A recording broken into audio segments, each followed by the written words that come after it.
हमारे पास एक क्वाड्रेटिक इक्वेशन है x square minus x x plus 9 is equal to 0, और हमें जो है वो इसको फैक्टराइजेशन करके सॉल्व करना है।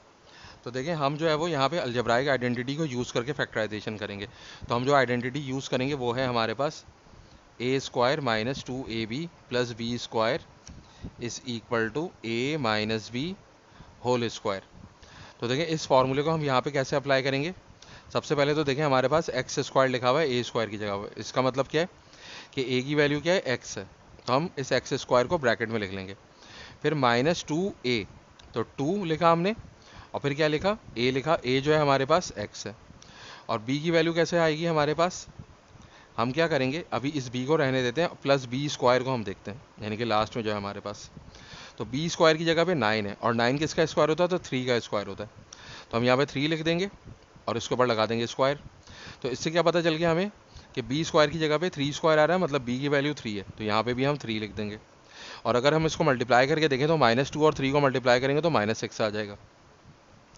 तो अब देखें इस तरीके से फॉर्मूले का स्ट्रक्चर बन गया A square minus 2ab plus B square, और ये किसके बराबर होता है, A minus B whole square के बराबर होता है। तो ये क्या हो जाएगा हमारे पास, x माइनस 3 का होल स्क्वायर हो जाएगा। तो x माइनस 3 का whole square is equal to 0 है।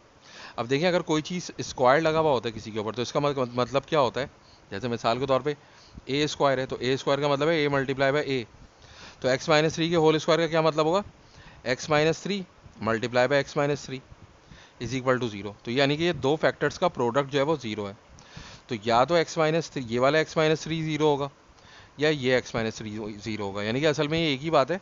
लेकिन यहाँ पे हम देख रहे हैं कि ये दो फैक्टर्स हैं, तो हम इनको दो फैक्टर्स को लिख देंगे कि x minus 3 is equal to 0 और x minus 3 is equal to 0।